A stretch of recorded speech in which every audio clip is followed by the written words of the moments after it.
13. Chegamos aqui no capítulo de vocês, as bestas. Brincadeiras à parte, vamos seguir com o nosso texto, vamos orar e pedir que o Senhor nos abençoe nesse período como tem feito até aqui. Bem? Senhor, mais uma vez estamos diante do Senhor e diante da Tua Palavra e rogamos, ó Deus, que o Teu Santo Espírito siga nos abençoando. Reconhecemos, ó Deus, que precisamos dEle para que nos mantenha alertas, despertos durante esse período, que o Senhor renove, ó Deus, as nossas forças para seguirmos estudando a Tua Palavra. Pedimos, ó Deus, que a compreensão do texto seja tranquilo para os nossos corações, a nossa mente, e que possamos, ó Deus, absorver aquilo que o Senhor tem para as nossas vidas nesse período da tarde. Em nome de Jesus, amém. Bom, o capítulo 13 vai nos falar então de duas bestas. A besta que emerge do mar e a besta que emerge da terra, né? Nos fala a respeito da primeira besta, que ela tem 10 chifres, 7 cabeças, sobre os chifres 7 coroas, né? E sobre as cabeças nomes de blasfêmia. O que então nós podemos perceber dessa besta é que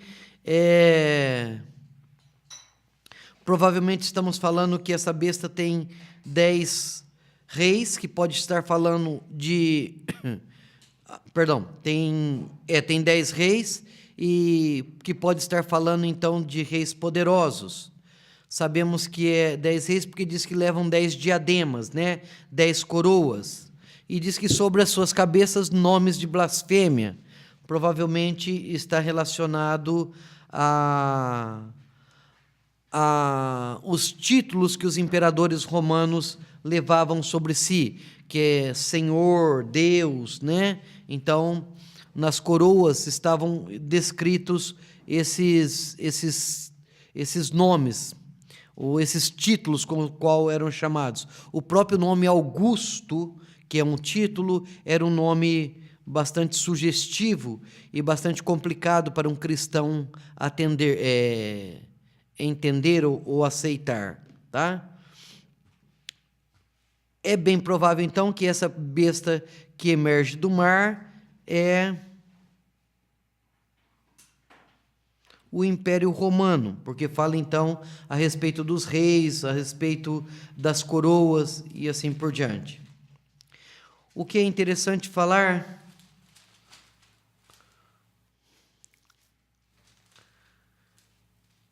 é que o povo vai adorar a essa besta, diz aqui, né? Quem pode pelejar contra ela? Foi-lhe dada uma boca que proferia arrogâncias e blasfêmias e autoridade para agir 42 meses. Ou seja, é um tempo determinado, não é um tempo completo, não é um tempo perfeito, ela vai ter o seu período na história. Isso que ele está dizendo. Abriu a boca em blasfêmias contra Deus para lhe difamar o nome, difamar o tabernáculo, a saber, os que habitam nos céus. Difamar o tabernáculo, ele mesmo explica, a saber, os que habitam no céu. Então, ele dá uma explicação aqui para quem que é esse tabernáculo. Esse tabernáculo é quem, então? Os que habitam no céu. Então, essa besta, ela vai, então, difamar o nome, vai fazer guerra contra os que habitam no céu.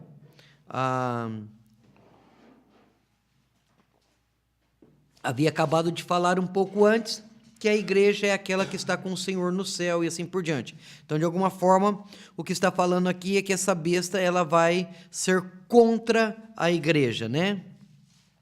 Foi-lhe dado também que pelejasse contra os santos e os vencesse. Deu-lhes ainda autoridade sobre cada tribo, povo, língua e nação. Ou seja, uma descrição bastante clara de que é Roma. Adorá-lo-ão todos os que habitam sobre a terra, aqueles cujos nomes não estão escritos no livro da vida do Cordeiro, que foi morto desde antes da fundação do mundo. Se alguém tem ouvidos, ouça. Ou seja, é uma frase bem parecida com aquela que foi dita lá para cada uma das igrejas. Em outras palavras, a descrição dessa primeira besta, então, nos leva a entender que está falando do Império Romano ou do próprio imperador romano, né? Do imperador romano. Vi ainda outra besta emergir da terra. Possuía 2 chifres, parecendo cordeiro, mas falava como dragão. Exerce toda a autoridade da primeira besta na sua presença. Faz com que a terra e os habitantes adorem a primeira besta, cuja ferida mortal fora curada. Bom, de quem que provavelmente está falando essa segunda besta?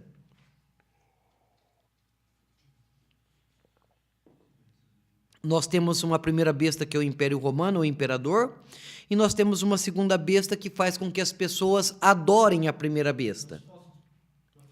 Oi? Os falsos profetas, assim, Não, vamos pensar na situação lá histórica do primeiro século. Quem que era responsável em fazer com que aquele imperador lá, que tinha Deus a Roma, né? Depois teve o imperador e a Roma são a primeira besta, né?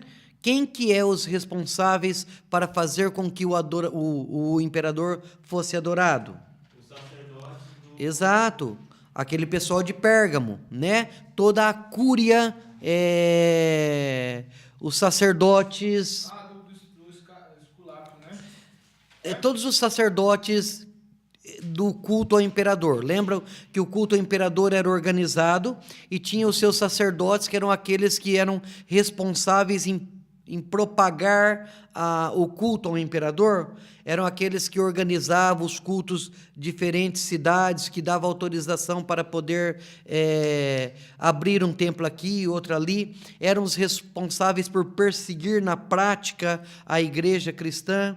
Então, é bastante claro o texto de que essa segunda besta é o clero, é a organização religiosa em torno do culto ao imperador, tá? Então a primeira besta é a própria Roma, ou o imperador na figura de Roma, né? E a segunda besta é aquele então que recebe do imperador a autorização, a autoridade para fazer com que os habitantes da terra adorem a primeira besta. Então, são eles os que cuidam da adoração ao imperador. A gente poderia falar um pouco aqui a respeito dessa ferida mortal que fora curada. Isso existia toda uma mitologia, existia toda uma crença, na verdade, em torno da pessoa do imperador Nero. E é provável, ou é possível, que o apóstolo João esteja tratando dessa situação aqui. Bom, vamos gastar um tempinho com isso, vai. É o chamado mito do Nero redivivo, que é chamado na história. O que acontece? Nero foi um cara terrível, tá? Nero foi um imperador terrível, não só para a igreja, não só a perseguição dele da igreja, mas Nero foi um imperador terrível para Roma como um todo. Para você ter uma ideia, Nero ele apresentou um projeto para o Senado de destruir a cidade inteira e reconstruir a cidade novamente. Esse era o projeto. Ele se achava um arquiteto, né? E ele um dia cismou que as ruas de Roma eram muito estreitas, que a cidade tinha prédios muito feios. Então, ele fez todo um desenho, que na verdade foram os escravos dele que fizeram, né? E ele gostou daquilo e então foi para o Senado romano e falou para o Senado: olha, a minha proposta é, vamos destruir Roma inteira. Vamos jogar tudo por terra, destruímos tudo e reconstruímos uma nova Roma de uma forma que seja uma Roma bonita, não tem esses edifícios feios. É claro que o Senado falou: não, você está louco, né? Não vai fazer isso, não vamos fazer isso. Então o que ele fez? Botou fogo. Tá? Como o Senado não aprovou a reforma dele, ele botou fogo. Só para você ter uma ideia das loucuras de Nero, tá? Botou fogo, e aí então, quando começaram a dizer que era ele que tinha botado fogo, ele coloca a culpa nos cristãos e começa toda a perseguição, chamada perseguição nerodiana, que vai ser muito dentro de Roma. Oi? Por causa do bairro dos cristãos que não foram atingidos pela chama. Então, tem essa história também de fundo. Mas também é porque encontra eco na pregação dos cristãos de que o mundo terminaria em fogo, né? Que a volta do Senhor Jesus Cristo, essa linguagem aqui, tá? Essa linguagem já era presente, de que haveria terremotos e fogo, então acusaram os cristãos de serem incendiários. Bom, isso é só para você ter uma ideia da situação de Nero. E essa loucura de Nero foi piorando cada vez mais, tá? Foi piorando cada vez mais. Aí chega um momento em que Nero descobre que o Senado vai matar ele. Tá? Nero faz o quê? Nero se suicida. Nero se suicida, então. Acho que é Suetônio, Tácito, não sei, diz que Nero, quando se suicidou, exclamou: "Que artista morre comigo?" Essa era a visão dele mesmo. O Senado romano acaba reconstruindo parte da cidade, sim, depois que ela é queimada, tá? Bom, mas por que eu estou falando tudo isso? Porque depois de algum tempo começou-se uma história de que, na verdade, Nero não tinha morrido. Tá? Na verdade, começou uma história de que Nero havia, na verdade, se curado da ferida que ele se auto-infligiu, havia fugido para os Partos e havia sido lá curado, e que estava levantando um exército e que viria com esse exército para tomar Roma novamente. Esse é o mito do Nero redivivo. É provável que ele esteja falando aqui dessa história da besta da ferida mortal, mas que fora curado. Ou seja, ele aplica a Vespasiano esse mesmo mito, como que dizendo, Vespasiano encarna um novo Nero. Pode ser que esteja falando, então, a respeito dessa ideia. Bom, então nós temos as duas bestas, e é a besta que persegue os cristãos, e temos a outra besta, que é aquela que, juntamente com que é o clero, né, do culto ao imperador, que fomenta essa perseguição, então.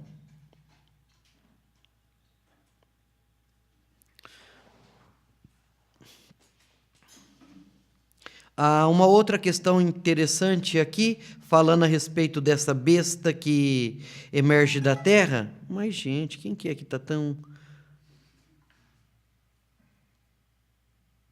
Pronto. Uma outra questão falando a respeito dessa besta da terra aqui, é que a gente percebe que ela tem esse poder religioso. Diz que ela fala parecido com o cordeiro, mas... que ela possuía chifres parecendo cordeiro, mas falava como dragão, né? Tem uma roupagem religiosa, mas no fundo, na verdade, é o dragão quem está falando. Deixa eu ver que outra coisa fala sobre ela. O verso 16. A todos os pequenos e os grandes, os ricos e os pobres, os livres e os escravos, faz que lhe seja dada uma marca sobre a mão direita ou sobre a fronte, para que ninguém possa comprar ou vender, senão aquele que tem a marca, o nome da besta ou o número do seu nome. Aqui está a sabedoria. Aquele que tem entendimento, calcule o número da besta, pois é número de homem. Ora, esse número é 666. Tá? Bom, temos aqui as suas dificuldades, tá? Algumas coisas. A primeira... O que você acha? Aham. Eu acho que esse chip, na verdade, está num tablet.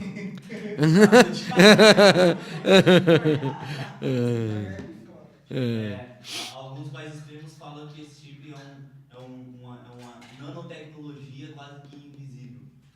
Bom, tudo isso. Eu acho que os cristãos primitivos entenderam realmente assim, né? Que era exatamente isso. Ou seja, acho que está distante do que o que um cristão primitivo pode ter entendido. Bom, uma coisa que fala aqui é que faz com que seja dada sobre a mão direita e a fronte. Tá? Fala também que esse número é número de homem. E fala que o número é 666. Então, isso é o que a gente tem aqui a respeito dessa situação. Durante a história da cristandade, foi-se levantado dezenas ou centenas de possibilidades de quem quer que esteja falando aqui. Começando com o próprio Nero, tá? Se você somar as letras do nome de Nero, dá 666. Nero Kaiser, né? Como que é essa história de somar? Na verdade, na antiguidade, eles davam um valor para cada uma das letras. Então, quando você soma o valor dos números de cada uma das letras de Nero Kaiser, dá 666, o que é uma coisa interessante. Mas não está falando de Nero aqui, está falando de Domiciano, a não ser que está apontando para aquele mito que eu falei para vocês do Nero redivivo, né? Então, temos aí essa possibilidade. Uma outra possibilidade que eu acho que é um pouco mais viável, pensando no estilo de literatura, pensando aqui no que está falando, é que todos aqueles que recebem nas suas mãos direitas, que significa todos os seus atos, e que recebe na sua fronte, que significa todos os seus pensamentos, atos humanos e pensamentos humanos, esses são discípulos da besta. Ok? Vamos tentar repetir a ideia aqui? Então vamos lá. O que é que o texto fala? O texto fala que, primeiro, nós temos aqui a ideia sempre de uma marca, né? Nós temos a ideia de que ou os crentes são marcados, os que são fiéis são marcados. Lembra? Nós vimos isso várias vezes no texto já. Os fiéis são marcados para não receberem a perseguição, não é? Nós vimos isso em uma das igrejas, nós vimos isso acontecendo já. Então, todo o tempo nós temos aqui a marca como sendo alguma coisa que distingue um grupo de outro. Então, nós temos um grupo que é marcado para ser protegido e temos outro grupo que temos um grupo que é marcado que os define como sendo os fiéis, tá? E nós temos um outro grupo que é marcado que os define como sendo infiéis. Em nenhum momento fala que tipo de marca que é essa. Nem dos fiéis e nem dos infiéis, só fala que é marcado. A única coisa que a gente poderia fazer é ter um retorno lá em Caim. Lembram? Que Deus marcou Caim para que ninguém o matasse? Bom, é um ato de misericórdia de Deus para com Caim. Então, a marca lá em Caim era um ato de misericórdia, de proteção. Então, para os crentes aqui, nós também entendemos e vemos que é um ato de proteção. Com relação aos infiéis, não fala nada de para que é essa marca, mas fala que essa marca os define de alguma forma. Eles são definidos por esta marca. Bom, a definição, então, primeiro, que essa marca é colocada na mão direita, e daí, então, muitos ligarem a mão direita com as ações humanas, com a força de trabalho humana, ou seja, aqueles que trabalham com suas próprias forças para chegar a Deus, e também é marcado na fronte, que pode estar relacionado a aqueles que têm os pensamentos da besta, aqueles que têm os atos da besta, ou seja, que trabalham em prol da besta, e aqueles que têm os pensamentos da besta. E qual que é essa marca? Por que eu estou falando de ser os atos de trabalho e de pensamento? Porque diz que o número é número de homem. Lembra, o que nós falamos a respeito do número 6, quando trabalhamos a interpretação dos símbolos? É que o 6 é exatamente isso, é o número significativo do homem, é aquele número que não conseguiu chegar à perfeição, é o homem lá no Éden, que tinha todas as condições para chegar até Deus, mas pisou na bola. Lembram dessa ideia? Bom, ao dizer que o número é 666, então aqui fala de uma trindade. Então, como nós temos uma trindade santa, nós temos aqui uma trindade também humana ou negativa, digamos assim, não perfeita, uma trindade que não consegue alcançar a verdade. Ou seja, é aquele que então recebe os atos humanos para si mesmo e recebe os pensamentos humanos para si mesmo. Então, nós temos também essa possibilidade de interpretação aqui para esse número, que não está falando de uma pessoa em específico, mas está falando de todo aquele que se deixa levar pelas atitudes da besta e pelos pensamentos da besta. São aqueles que estão ligados, então, ao culto ao imperador e assim por diante. Então, essa é uma outra possibilidade para a interpretação disto.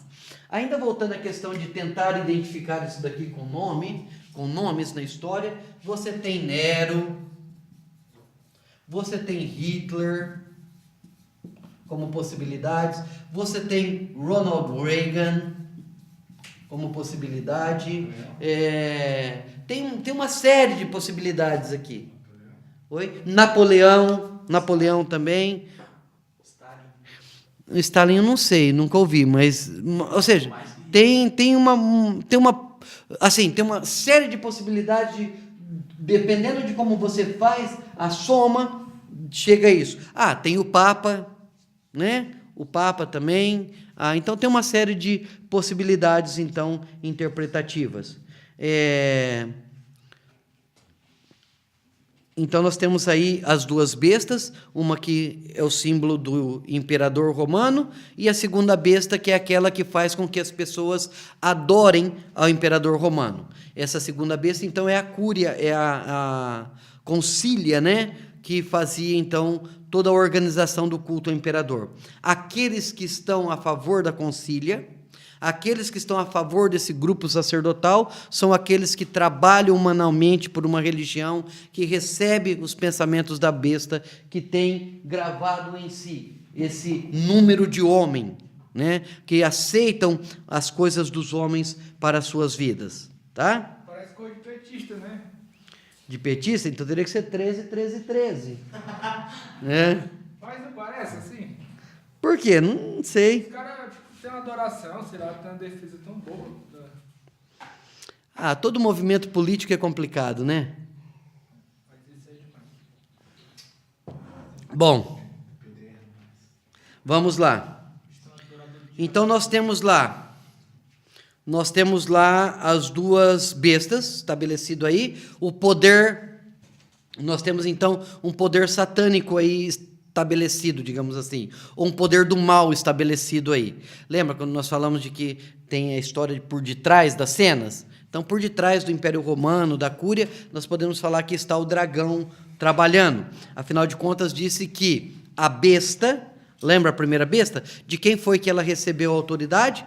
Foi do dragão. De alguma forma, o João está falando, então, que o Império Romano é satânico, né? Está falando que a autoridade que vem do Império Romano provém, na verdade, de Satanás. De certa forma é mesmo, né? Porque a gente vê que a conduta do Império Romano é muito parecida com a... A verdade é que todo poder opressor provém do mal, seja ele qual for. Roma... Bom, deixa para lá. Não, na verdade, a minha todo poder. A minha pergunta era um pouco semelhante, então eu ia trazer uma imagem, por exemplo, de uma África sofredora hoje, que sofre como um poderio da sua má administração, que escraviza o povo e que sempre fez o povo sofrer. Então seria uma ação maligna ali, uma aplicação para a gente hoje. Olha, acho que a gente pode ir, inclusive, além, se a gente for pensar em aplicação, tá? Nós podemos dizer que esse poder corrupto que governa o Brasil hoje é demoníaco, tá? Por quê? Porque como resultado dessa corrupção, como resultado dessa bandidagem toda, a igreja sofre, os homens sofrem. Existe uma opressão que vem daí de cima por causa dos seus próprios interesses. Por quê? Porque são todos aqueles que estão preocupados com coisas dos homens. Então, o resultado desse poder que vem daí, do governo brasileiro para baixo, é um poder opressor. Pensando em forma aplicativa, nós podemos falar que esse poder é um poder demoníaco, tá? Exclui-se pessoas? Quase com certeza exclui-se algumas pessoas, né? Mas o quê? A bancada evangélica está no topo. Nossa, bom, vou mudar para...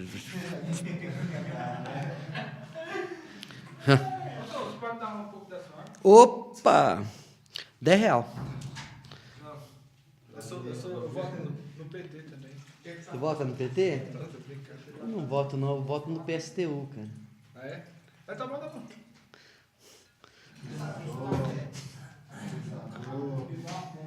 Vamos lá, vamos voltar aqui então? Vamos para o capítulo 14. E eu que falei que ia fazer rápido cada um dos capítulos. Olha. Capítulo 14. Bom, se antes nós tivemos então esse grupo que é o grupo dos adoradores da besta, agora no capítulo 14 nós temos os 144 mil. Quem são os 144 mil? Os adoradores do Cordeiro, somos nós, ou é a igreja primitiva, né? Consequentemente, somos nós. Olhei, e eis o Cordeiro em pé sobre o monte Sião, e com ele 144 mil, tendo na fonte escrito nome, o seu nome e o nome do seu pai. Então, assim como aqueles tinham uma marca, aqui nós temos também um outro grupo que tem uma marca. Aqueles tinham número ou nome 666, aqui nós temos então um grupo que tem o nome do pai, o nome do Cordeiro. Ouvi uma voz como de muitas águas, voz de grande trovão, ou seja, uma voz poderosa, a voz de arpista, entoava um novo cântico diante do trono, dizendo, diante dos 4 seres viventes e dos anciões, e ninguém podia aprender o cântico, senão, paz, não tem muita interpretação para a gente, assim, nesse momento. Bom, diz lá no finalzinho do verso 4, são os que foram redimidos dentre os homens, primícias para Deus e para o Cordeiro, e não se achou mentira na sua boca não tem mácula. Ou seja, então esses 144 mil, nem precisávamos ter interpretado aquela hora, né? O próprio texto aqui está dizendo que são quem? São os redimidos dentre os homens. Tá? Apesar da gente ter feito toda aquela interpretação, o próprio texto está nos dizendo agora quem são esses 144 mil. Então, o texto esclarece isso para a gente. E esses, então, têm uma marca. Então, nós temos aqueles que são os adoradores da besta e nós temos aqueles que são os adoradores do Cordeiro. Então, essas duas ideias aqui no capítulo 13 e agora no 14. O que seriam essas mulheres? Porque falam no plural aqui, né? Que não se contaminaram com mulheres. Talvez essa seja uma das interpretações complicadas do livro de Apocalipse, tá? Pessoas que proteger isso mesmo. E pessoas que foram Celibatários. Talvez essa seja, sim, talvez seja essa uma defesa do celibato, assim como Paulo era defensor do celibato. A ideia do celibato na igreja primitiva não era visto como uma coisa negativa, tá? Muito pelo contrário. Muito pelo contrário. A ideia do celibato na igreja primitiva era visto como uma virtude, na verdade. A complicação não é que esses caras fossem celibatários. A complicação está em que os 144 mil eram assim. Tá? Então, acho que aqui por detrás, novamente, tem uma ideia a ser trabalhada, não uma literalidade. Então, não é necessariamente alguém que nunca transou, né? Não é necessariamente alguém que nunca teve uma relação sexual. É aquele que manteve-se puro. É aquele que não se contaminou. Lembra que a linguagem de contaminar para o Antigo Testamento era prostituição, tá? Lembram que essa é a linguagem do Velho Testamento. Então, aqui, a prostituição no Antigo Testamento está ligado à idolatria. Ou seja, muito provavelmente o texto aqui está dizendo que esses 144 mil são todos aqueles que não caíram na idolatria de queimar o incenso a Domiciano. Ok? Mas realmente é um texto meio fechado, meio hermético. Eu acho que não devemos correr não precisamos correr o risco de interpretá-lo literalmente, como sendo alguém casto, né? Alguém que nunca teve nenhum tipo de relação sexual, mas sim podemos ter essa linguagem de que é aqueles que não se envolveram com a idolatria. Tá? Verso 6. Vi outro anjo voando pelo meio do céu, tendo um evangelho eterno para pregar aos que se assentam sobre a terra, e a cada nação, tribo, língua, povo, dizendo em grande voz: temei a Deus e dai-lhe glória, pois é chegada a hora do seu juízo. Adorai aquele que fez o céu, a terra, ou seja, é a mensagem do evangelho sendo proclamada. Ainda um outro anjo dizendo: caiu a grande Babilônia, que tem dado a beber todas as nações do vinho da fúria da sua prostituição. Aqui, essa voz, né, esse anúncio, então, é do juízo à Babilônia. Quem que é Babilônia? Roma. Aí, aqui é muito claro que está falando de Roma, tá, gente? Pedro fala de Roma como Babilônia. Por que é relacionado Roma com Babilônia? Porque a Babilônia também exerceu opressão sobre o povo de Deus, né? Isso. Dominou. Uhum. Também porque tinha muita promiscuidade. Isso. Exatamente. E lá também tinha também a adoração ao rei, né? Na Babilônia não era tanto, nos persas um pouco mais, tá? Babilônia era mais Marduk, sendo o deus do panteão, né? Na real, a Babilônia só teve isso com Nabucodonosor lá que fez a estátua, né? E que foi influência ainda. Bom, mas de qualquer forma, o texto aqui é uma citação bastante clara de que está falando de Roma. Então, o anúncio do anjo é de que Roma caiu, tá? Caiu a grande Babilônia, de quem tem dado a beber a todas as nações do vinho da fúria da sua prostituição. É um anúncio, então, da queda de Babilônia. Aí o outro anjo vai dizer: se alguém adora a besta e a sua imagem, e recebe a sua marca na fronte ou sobre a mão, também este beberá do vinho da cólera de Deus. Então aqui faz uma ligação direta do quê? Da queda da Babilônia com a situação da besta. Né? Ou seja, assim como a besta vai sofrer assim como a Babilônia vai sofrer o juízo, a besta vai sofrer o juízo, ou seja, estamos falando da mesma coisa, tá? Também esse beberá do vinho da cólera de Deus, preparado sem mistura, será atormentado com fogo e enxofre, diante dos santos anjos e na presença do Cordeiro. Ou seja, essa vingança, esse dia de ira para a Babilônia vai ser um dia de glória, né? Diz, diante dos santos anjos e da presença do Cordeiro. A fumaça do seu tormento sobe pelos séculos dos séculos, não tem descanso nem de dia nem de noite. Os adoradores da besta e da sua imagem, e quem quer que receba a marca do seu nome. Ou seja, vai ser um juízo completo.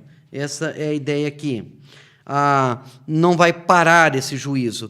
A ideia de que a fumaça vai subir todo o tempo é que é um juízo interminável, né? Aqui está a perseverança dos santos, os que guardam o mandamento de Deus e a fé em Jesus. Então aqui nós temos uma mensagem novamente direta para os ouvintes primitivos. Aqui está a perseverança dos santos. Aqui está a esperança, né? É por isso que os santos perseveram para ver o dia em que Babilônia será julgada e os adoradores da besta serão exterminados. Aqueles que guardam o mandamento de Deus, aqueles que têm fé em Jesus, esses que perseveram vão ver esse acontecimento. Aqueles que mantêm fiel há de ver o juízo de Deus sobre Babilônia. Então ouvi uma voz do céu dizendo: escreve, bem-aventurados os mortos que desde agora morrem no Senhor. Sim, diz o Espírito, para que descansem das suas fadigas, pois as suas obras o acompanham. Novamente uma mensagem de esperança. Bem-aventurados os mortos. A morte, então, a descrição da morte para aqueles cristãos não era o fim em si mesmo. Era, na verdade, uma bem-aventurança. Era o fim do sofrimento. Morrer para eles era uma bem-aventurança, na verdade. Era a esperança de estarem junto com o Senhor. Ok? Bom, Como que é que esse juízo vai acontecer? Olhei e eis uma nuvem branca, e sentado sobre a nuvem um semelhante ao Filho do Homem, tendo na cabeça uma coroa de ouro e na mão uma foice afiada. É diadema, deixa eu ver. Não tenho aqui informação. Bom, vamos lá. De qualquer forma, a ideia, então, do Filho do Homem é uma referência a Jesus e diz que ele tem uma foice afiada. Está pronto, então, para cegar. Essa é a ideia. Ou seja, Roma chegou na maturidade para ser ceifada. Não sei se vocês... Oi? A medida da iniquidade. Essa é uma frase interessante no Antigo Testamento, cara. É uma frase interessante, diz assim, que a medida da iniquidade do amorreu não chegou ainda ao ápice para o Senhor os destruir. Tá? Estava esperando. Então, é como que se tivesse uma medida em que chega naquele ponto, Deus fala assim, já não posso suportar mais isso. Isso, exatamente. Tá? Já estou por aqui. Essa é a ideia. Isso que os povos que estavam habitando as terras que Deus tinha prometido para Israel foram considerados dignos de estarem... Isso, exatamente. Exatamente. É a mesma ideia aqui. Então, Roma está pronta para ser ceifada. A foice já está afiada. Diz o verso 16, e aquele que estava sentado sobre a nuvem passou a sua foice sobre a terra, e a terra foi ceifada. Então, está aqui novamente a mensagem de esperança, né? Há de haver um momento em que vai haver essa ceifa sobre o Império Romano. Então saiu do santuário que se encontra no céu outro anjo. Perceberam que tudo sai do santuário? Tudo sai do trono de Deus. Né? Então essa é sempre a ideia. Desde que João foi levado lá no capítulo 4, todas as coisas estão acontecendo, estão fluindo desde o trono de Deus. Tá? Saiu ainda do altar outro anjo... então saiu do santuário que se encontra no céu outro anjo, tendo ele mesmo também uma foice afiada. O Senhor Jesus ceifou, agora o anjo vai ceifar. Saiu ainda do altar outro anjo, aquele que tem autoridade sobre o fogo, e falou em grande voz ao que tinha a foice afiada, dizendo, toma a tua foice afiada e ajunta os cachos da videira da terra, porquanto as suas uvas estão amadurecidas. Ou seja, está pronta para ser ceifado. Então o anjo passou a sua foice na terra e vindimou a videira da terra, e lançou-a no grande lagar da cólera de Deus. E o lagar foi pisado fora da cidade, e correu sangue do lagar até os freios dos cavalos, uma extensão de 1.600 estágios. Bom, vamos tentar trabalhar rapidinho aqui a ideia, tá? A ideia é de um juízo muito grande. A ideia de pisar, né, o lagar é assim, existia uma bacia de pedra, digamos assim, ou um oco cavado numa pedra, depois existia um canal e lá embaixo uma outra bacia de pedra, tá? Então a ideia é que aqui se jogava a uva, o pessoal pisava a uva ia se arrebentando e aí então fazia o suco de uva, né? Então corria lá, na verdade, o suco de uva, que caía na outra e aí fermentava e assim por diante. A ideia, então, é que o anjo ceifou a terra, as pessoas caíram nessa primeira bacia, né? Foram pisoteadas e o sangue, então, escorreu e está nesse outro local. Agora, quando fala aqui que correu até os freios dos cavalos, isso são medidas aqui, que não vou tomar tempo com isso agora, a única coisa a falar é que é uma medida enorme, tá? É muita coisa, na verdade. Não temos que ver isso literalmente, a única coisa que nós precisamos entender aqui é que é alguma coisa pesada, né? É alguma coisa grande. São muitos os que foram pisados para que o sangue chegue até essa situação, até essa distância. Toda essa imagem pintada é em relação ao império, que vai cair e essas mortes que serão ceifadas e pisoteadas seriam do império. É o que me parece, tá? É o que eu entendo do texto.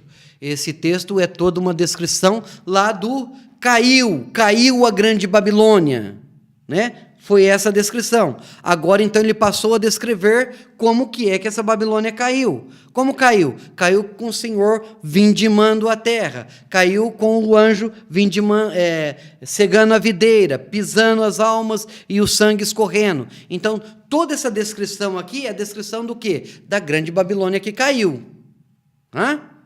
É o que me parece do texto. Bem? Bom, então vai seguir falando dessa destruição. Nós temos lá, então, as duas grandes bestas, né, que se achavam estar no poder. De repente, o que o texto está dizendo é, eles acham que eles estão no poder. O Império Romano acha que é grandioso, acha que tem todo o poder e que todos podem e devem lhe adorar. Na verdade, quem coordena toda a história da humanidade é o Senhor e os eleitos que estão com ele. Tá? Nós estamos no 15º. Vi no céu outro grande sinal e admirável, 7 anjos tendo 7 últimos flagelos, pois com esses se consumou a cólera de Deus. Com esses 7 flagelos, então, vai terminar a ira de Deus sobre Babilônia, ou sobre Roma. Vi como um mar de vidro, mesclado de fogo, e os vencedores da besta, da sua imagem e do número do seu nome, que achavam ao pé do mar de vidro, tendo harpas...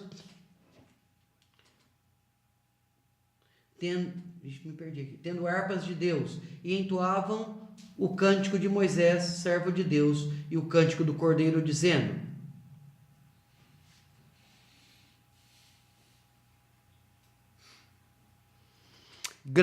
Bom, e aí tem todo um cântico aqui. A ideia, então, aqui dessa cena é já os remidos, então, vendo esse juízo acontecer, né? Vendo esse mar de vidro mesclado com fogo, e dentro desse mar de vidro com fogo, os grandiosos da besta, né?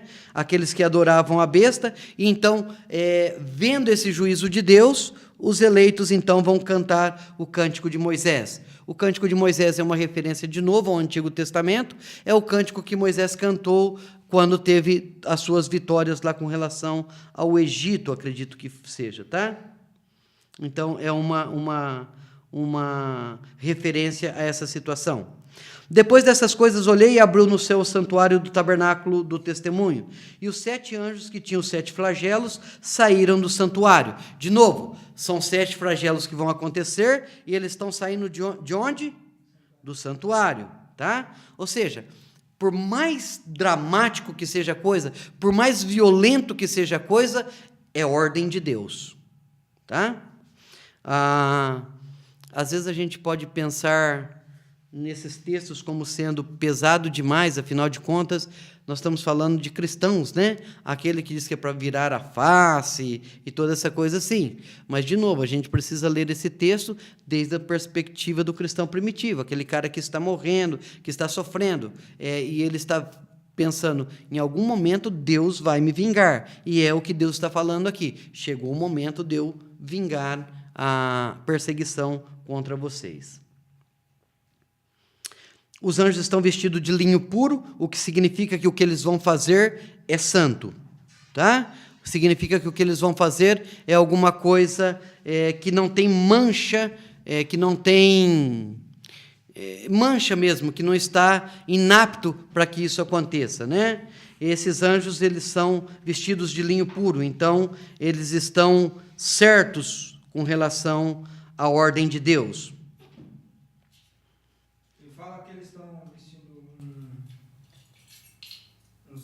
Uma faixa de ouro no peito, aquela mesma ideia do... É a mesma ideia lá do sacerdote e tudo isso. Alguns, inclusive, por causa disto... não é nesse texto não, desculpa. Verso 7.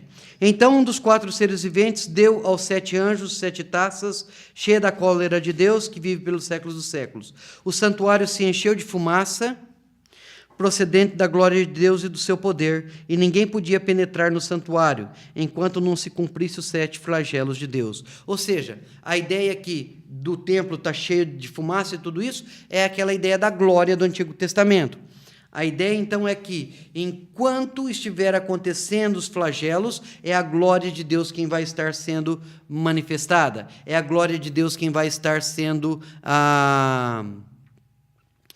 que vai estar sendo comunicada, digamos assim. Ou seja, em outras palavras, ao cumprirem os anjos, ao cumprirem a ordem de Deus e manifestar os flagelos sobre o Império Romano, eles estão manifestando, na verdade, de alguma forma, a glória de Deus sobre a terra.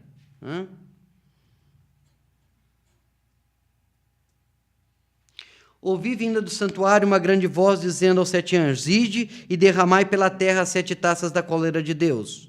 Saiu o primeiro anjo e derramou a sua taça pela terra, e os homens portadores da marca da besta e adoradores da sua imagem sobrevieram úlceras malignas e perniciosas. É um símbolo, é a linguagem, de novo, lá das 10 pragas, né?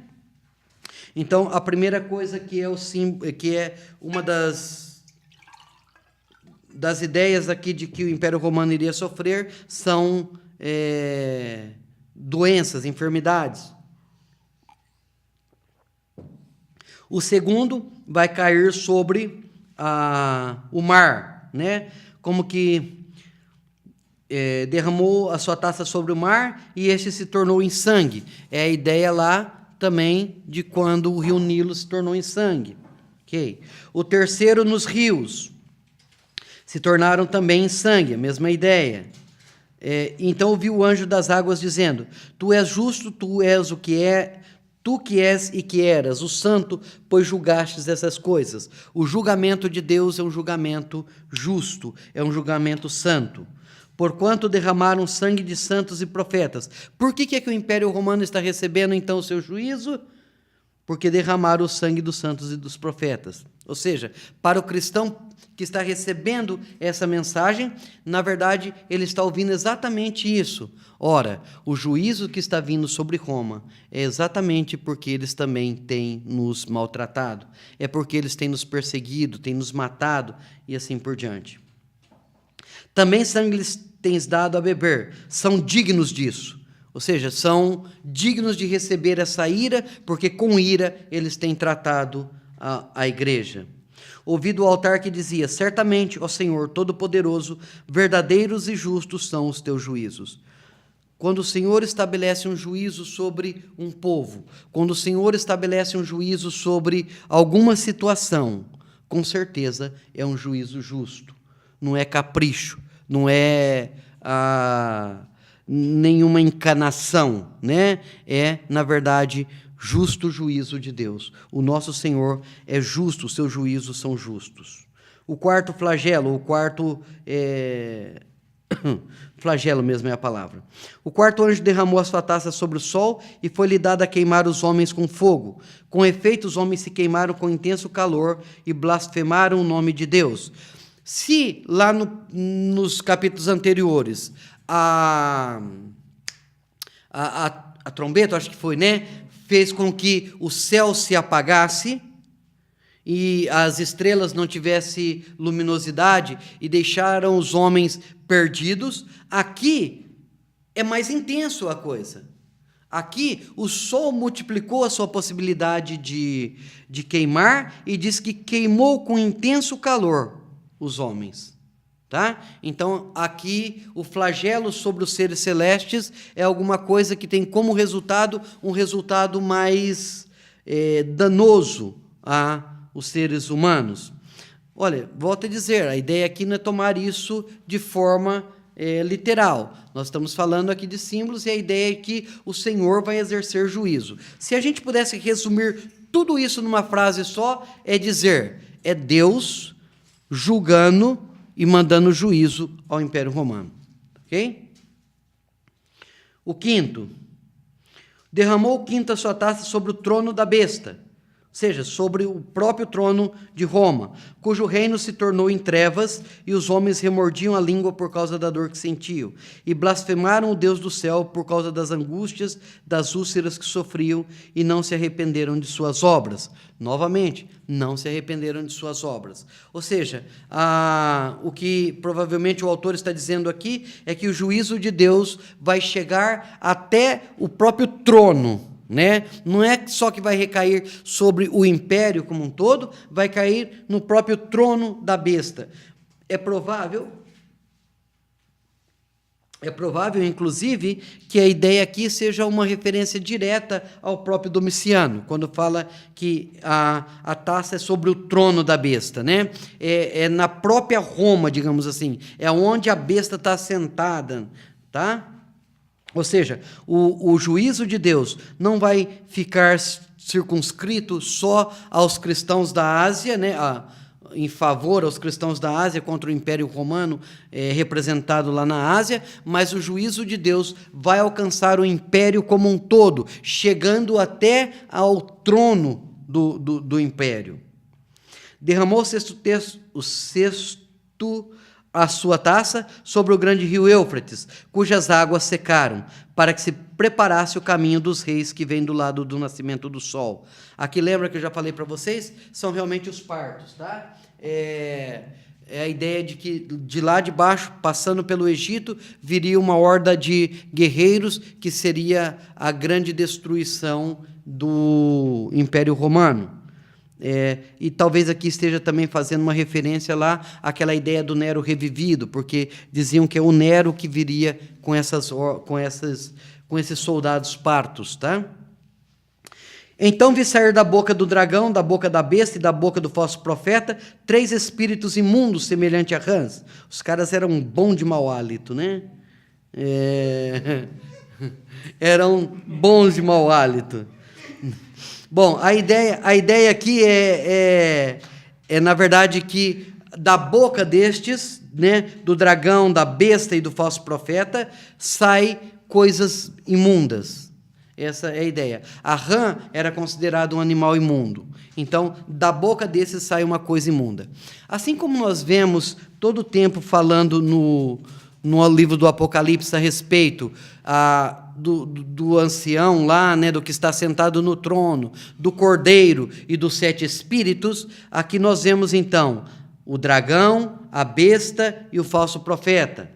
Então, o dragão provavelmente se referindo diretamente ao próprio Satanás, a besta ao Império Romano e o seu imperador Domiciano, e o falso profeta, essa segunda besta, que era aquele que tinha a responsabilidade de fomentar, de propagar o culto ao imperador.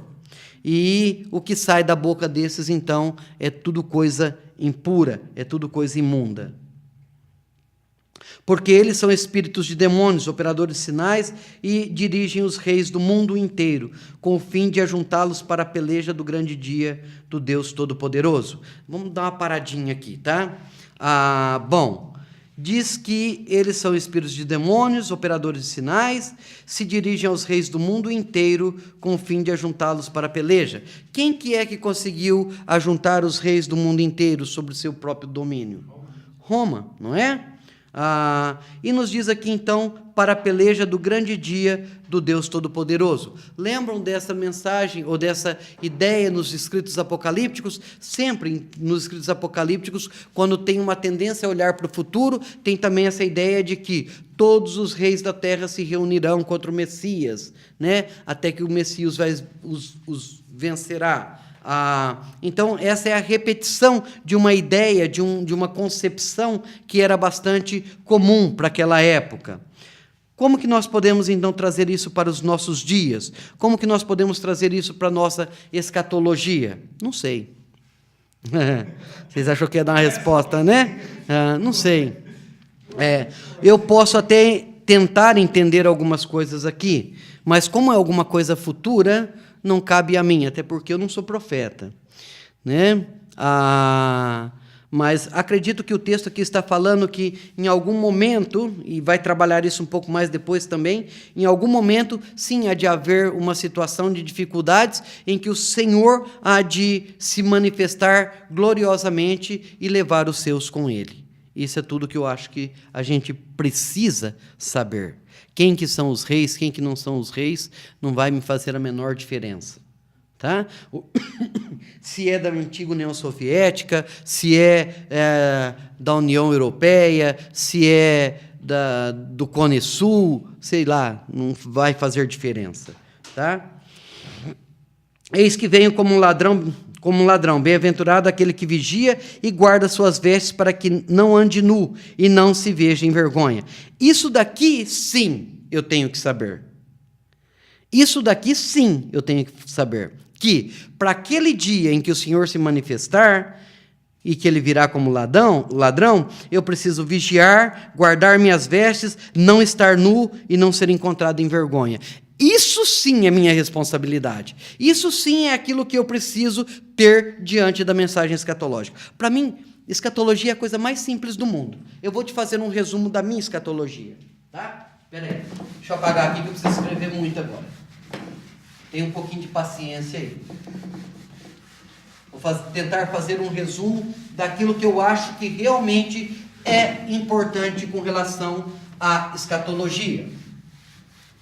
Para mim, o importante de escatologia é o seguinte: olha, existiu um momento no ano, não é nem 0, na verdade, é no ano -4 por aí, um momento importantíssimo, tá? Em que veio o Senhor Jesus.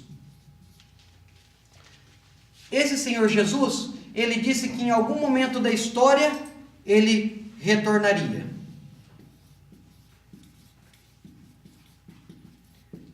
E por que ele retornaria? Então, os seus profetas, os seus apóstolos, isso, nos diz também Jesus que nós devemos viver em santidade. Ok? Estão indo comigo? Isso é minha escatologia. Eu acho que é tudo que a gente precisa saber com relação à escatologia. O Senhor veio, prometeu que vai voltar. Como eu espero essa sua volta, eu preciso viver uma vida de santidade. Acabou. É tudo que a gente precisa saber de escatologia. Se vai ter tribulação, se não vai ter tribulação, se é mid-tribulação, se é pós-tribulação, se há milênio, se é pré-milênio, se é o escambau A4, não vai fazer nenhuma diferença. A única diferença que pode fazer para as nossas vidas com relação à segunda vinda é se eu estou santo ou se eu não estou santo. Se eu sou fiel ou se eu não sou fiel. Isso é tudo que eu preciso saber. Isso é tudo o que eu necessito saber. O resto é tudo perfumaria.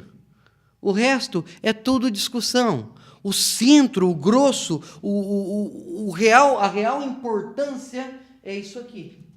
A gente pode falar, então, de algumas outras coisas, de possíveis interpretações e tudo isso, mas isso daqui é importante que a gente saiba. Mantermos a nossa esperança de que Jesus voltará. Ou então eu vou ter com ele, como a gente falou no início da aula, né? Ou seja, em algum momento minha vida vai ter um fim. Seja esse fim a volta de Jesus ou a minha morte. Para esse dia, eu preciso estar pronto, em santidade. Cara, isso é tudo que a gente precisa saber. Isso é tudo que necessitamos saber com relação à escatologia. Se você conseguir fazer isso, você já está 100%, velho. Essa é a grande preocupação, então. Bem-aventurado aquele que vigia, que está sempre atento, sempre alerta, e guarda suas vestes, para que não ande nu e não se veja a sua vergonha.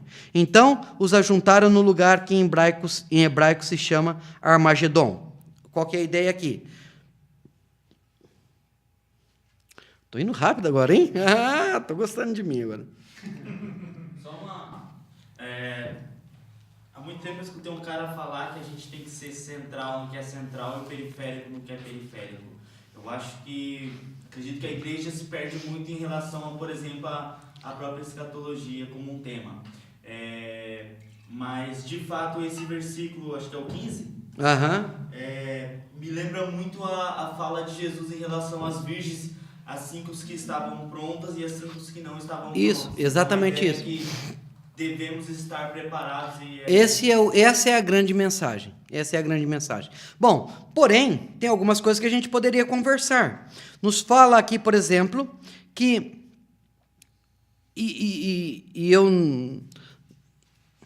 Como eu vou falar isso para não... eu não acredito que isso aqui do Armagedon esteja falando de nenhuma guerra futura, tá? Acredito, na verdade, que o texto aqui está tratando simplesmente de forma simbólica que as hostes do mal relacionadas ao Império Romano, esse grupo há de se reunir, essa é a ideia, e de se reunir, por exemplo, contra os visigodos que haveriam de tentar tomar Roma. Por que fala, então, do Armagedon isso? Armagedon, na verdade, é uma tradução, ou é uma ampliação da palavra Megido, o Vale de Megido. Primeiro, que isso daqui não pode ser de nenhuma forma literal, porque o Vale de Megido não é muito maior do que esse sítio aqui. Tá? Então, literalmente, não pode estar tratando dessa situação, porque não tem como colocar um exército aqui dentro. Então, nós já partimos da ideia de que literalidade aqui não cabe. Então, ele só pode estar falando de alguma coisa simbólica, o que é comum no livro. Qual que é o simbolismo, então? O Vale de Megido sempre foi um vale, ou sempre foi um local de batalha do povo judeu. E boa parte dessas batalhas o povo judeu perdeu. Um dos exemplos mais clássicos dessas batalhas, ou o maior exemplo desse evento, né, que aconteceu no Vale de Megido, é com relação ao rei que lutou contra o faraó Neco. Josias, o rei Josias. Gente, quando você lê a história do rei Josias, é interessantíssima, cara. Ele começa a reinar muito novo, né? O sacerdote o guia, e, cara, ele encontra o livro da lei, começa uma reforma estrondosa no povo de Israel, sabe? Uma coisa grandiosa no reino de Israel. De repente, surge um império lá de cima, né? Surge um império lá de cima e começa uma guerra e desavisadamente, não vamos tratar de todos os detalhes aqui, desavisadamente, Josias sai à guerra. Aonde que é essa guerra? No Vale de Megido. E lá, Josias morre. E morre assim, do nada, morre de uma besteira, diz o texto lá, praticamente, do texto de Reis. Mais para frente, a gente sabe, pela Bíblia mesmo, que alertaram para ele não ir, mas mesmo assim ele vai. Tem toda uma discussão aí com relação a isso. O pessoal fala que ele errou de inimigo, né? Em vez dele ter se juntado a um e ido contra o outro, mas, bom, em outras... Não importa. O que importa é que Josias, por exemplo, é um daqueles que morreu aí no Vale de Megido. Tem, então, vários exemplos de guerra nesse vale em que foi notoriamente ruim para o povo de Deus, tá? Ou seja, é um lugar de guerra. Então, quando fala, então, que os adoradores da besta isso, vão juntar-se todos no Vale de Megido, a mensagem por detrás desse texto é que todas as forças hostis à igreja, relacionadas ao Império Romano e tudo isso, vão estar aqui prontas, então. Lembra, nós estamos falando do quê? Daqueles flagelos contra o Império Romano, né? De lá daquela introdução, caiu a Grande Babilônia, está decretando aqui como que é que a Grande Babilônia vai cair. Ora, em algum momento ela vai se juntar para uma grande guerra e o cordeiro vai ser aquele que vai guerrear com ela, tá? Essa é a ideia aqui. Então, eu realmente tendo a não ver esse texto como nenhuma guerra futura, de bomba atômica e o escambau A4. Então derramou o sétimo anjo a sua taça pelo ar, e saiu grande voz do santuário do outro lado do trono, dizendo, feito está. É a sétima taça, é o final de tudo. Lembram? Eram blocos de 7, eram grupos de 7. Lembra da ideia do drama? Que a coisa foi se aumentando, foi aumentando, foi criando essa expectativa, De repente, nós temos aqui todo o Império, na descrição, todo o Império Romano reunido, com todos os reis que estão com eles, pronto para a batalha. Derrama-se toca-se, o sétimo anjo derrama a taça, e então a voz que sai do santuário é, feito está. É o final de tudo. Acabou. E sobrevieram relâmpagos, vozes, trovão, essa mesma linguagem que a gente já tem visto, como nunca houve igual desde que há gente sobre a terra. Tal foi o terremoto, forte e grande. Ou seja, é uma coisa que não se viu ainda. Se você for ver a história dos impérios, tá?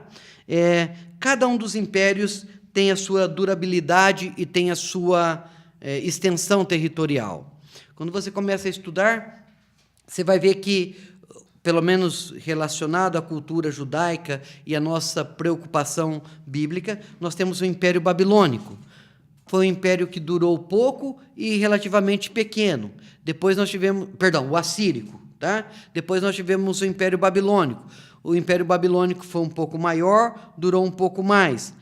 Depois nós temos os medo-persas, que cresceram mais e tiveram mais influência. Depois nós tivemos os gregos, que cresceu muito mais e teve muito mais tempo de durabilidade, muito mais influência na história. Por fim, nós temos o Império Romano. O Império Romano é o que chega a dominar todo mundo conhecido. A sua linguagem, né, a sua cultura é a que influenciou toda a cultura ocidental. Ou seja, a queda do Império Romano é descrita como uma coisa estrondosa. É alguma coisa que nunca se viu antes na Terra, tá? Ou seja, a queda do Império Romano é muito maior do que a morte de Alexandre o Grande, é muito maior do que a morte de Ciro, é muito maior do que a morte de Nabucodonosor. A destruição de Roma é muito maior do que a destruição de Babilônia, muito maior do que a destruição de Atenas, ou do que quer que seja. Ou seja, é uma coisa grandiosa. Quando fala que nunca se houve... desde o início do mundo até agora, ou seja, não teve nenhum evento similar, como vai ser a grande queda da Babilônia. Da Babilônia, né? No sentido de ser Roma, tá? E a grande cidade se dividiu em 3 partes, e caíram as cidades das nações. Lembrou-se Deus da grande Babilônia para dar-lhe o cálice do vinho do furor da sua ira. Ou seja, aqui está se concretizando aquilo que havia falado lá. Caiu a grande Babilônia. A 7ª taça é a concretização, então, desta grande Babilônia que cai. É taça, né? Nós estamos falando? Todas as ilhas fugiram, os montes não foram achados, também desabou o céu sobre os homens, sobre saraivada de pedra, ou seja, é uma destruição total, é a ideia que nós temos aqui. Bom, aí então, os capítulos 17, 18, e eu acho que até o 19, vai falar então um pouco do que era essa grande Babilônia, do que era então essa grande meretriz, como vai dizer aqui. Gente, vamos abrir essa janela ou ligar esse trem aí? Não, liga esse negócio aí. Vamos fazer uma pausa, professor? Começa a chapar de Vamos, boa. Vamos sim. São 3h15, 3h30 a gente volta.